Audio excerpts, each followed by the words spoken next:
ನಮಸ್ತೆ. ನನ್ನ ಹೆಸರು ಆಶಾ ನೂಜಿ. ರಾಮಸಾಂಗತ್ಯ ಎಂಬ ಕಾವ್ಯ ಸಂಕಲನದಿಂದ ಯುದ್ಧಕಾಂಡವನ್ನು ನಾನು ಜಾನಪದ ಶೈಲಿಯಲ್ಲಿ ಪ್ರಸ್ತುತಪಡಿಸುವೆ. ರಚನೆ ಇಂದಿರಾ ಜಾನಕಿ ಎಸ್ ಶರ್ಮಾ. ಮುಂದುವರಿದ ಭಾಗ. ರಾಮನ ಬಾಣಕ್ಕೆ ಗುರಿಯಪ್ಪ ಮುನ್ನಾವೆ, ಧರ್ಮ ಮಾರ್ಗದಿ ಹೆಜ್ಜೆ ಇರಿಸು. ಪೌರುಷದಿಂದಲೇ ಕಟ್ಟಿದ ದಾನವ ಸಾಮ್ರಾಜ್ಯದ ಕ್ಷೇಮವೆಣಿಸು. ಲಂಕಾಧೀಶನ ಮುಂದೆ ತಮ್ಮ ವಿಭೀಷಣ ದೃಢತೆಯಿಂ ಭಿನ್ನಯಿಸಿಕೊಂಡ.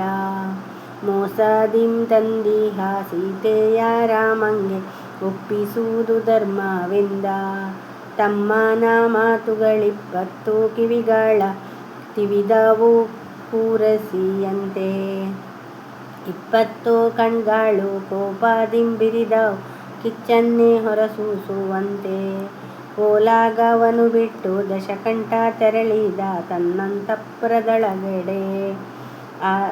ಅಸಮಾಧಾನದ ಬೆಂಕಿ ಧಗ್ಗೆಂದು ಉರಿಯಿತು ಪಂಕ್ತಿಗ್ರೀವನ ಮನದೊಳಗೆ.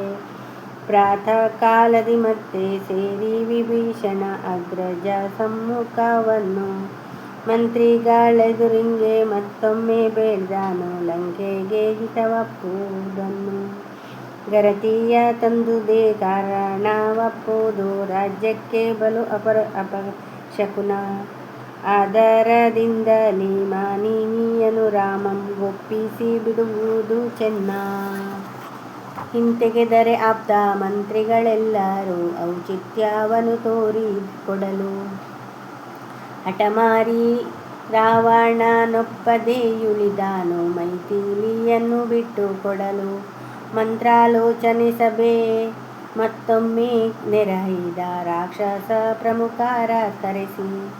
ಯೋಗ್ಯತೆಗನುಗುಣ ಆಸೀನರಾದರು ಲಂಕೇಶ್ವರನ ಮುಂದೆ ನಮಿಸಿ. 6 ತಿಂಗಳ ನಿದ್ದೆಯಿಂದೆದ್ದ ಕುಂಭಕರ್ಣನು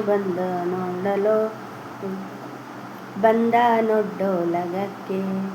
ಧೀರ ವಿಭೀಷಣ ವಂದಿಸಿಕೊಂಡನು ಲಂಕಾಧಿಪತಿಯ ಪಾದಕ್ಕೆ.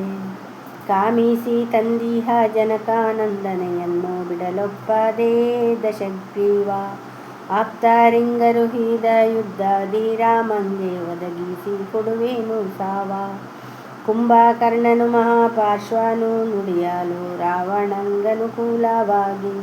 ಗರ್ವದಿಂಬಿಗುತ್ತ ದಶಕಂಠ ಗರ್ಜಿಸಿದನು ರಾಮ ತೃಣವೆಂಬುದಾಗಿ. ಮಗುದೊಮ್ಮೆ ಬೇಡ್ದ ವಿಭೀಷಣನ ಅಣ್ಣಂಗೆ ರಾಮನ ವೈರತ್ವ ಸಲ್ಲ.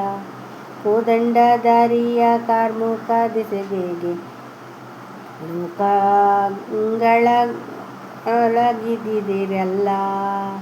ಲೋಕಗಳೊಳಗಿದಿರಲ್ಲ.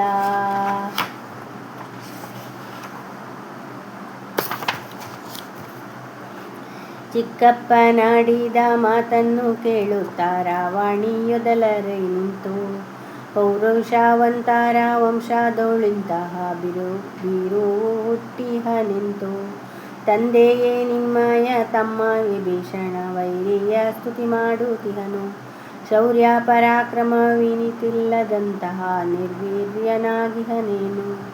ದೇವೇಂದ್ರನನ್ನು ಗೆದ್ದು ಇಂದ್ರಾರಿಯನೆನಿಸಿಹ ನನ್ನಂಥ ಮಗ ನಿಮಗಿರಲು. ಕೇವಲ ನರನಾದ ರಾಮಂಗೆ ಶಕ್ಯವೇ ದೈತ್ಯರಾಗಿಹ ನಮ್ಮ ಗೆಲ್ಲಲು. ಮೇಘನಾದನ ಮಾತಿ ನಿರಿತದಿಂದೊಯ್ಯುತ್ತ ಸಭ್ಯ ವಿಭೀಷಣ ನುಡಿದ. ಪಕ್ವವಾಗದ ಬುದ್ಧಿಯಿಂ ನೀನು ಗಳಹುವೆ ಪನ್ನತಿಕೆಯ ಗರ್ವದಿಂದ. ಮಗನೆಂಬ ಹೆಸರಲ್ಲಿ ಶತ್ರುವಾಗಿ ನೀನು ಲಂಕೆಗೆ ಕುತ್ತನ್ನೇ ತರುವೆ. ಸಾಹಸಿಯಾದರೂ ದುಡುಕಿ ಮಾತಾಡಿ ಮೃತ್ಯುವಿಗಾಹ್ವಾನ ಕೊಡುವೆ. ಪ್ರಿಯಪುತ್ರನನ್ನು ನಿಂದಿಸಿದ ತಮ್ಮನೆನ್ನುತ್ತ ರಾವಣನ ಕ್ರೋಶದಿಂದ.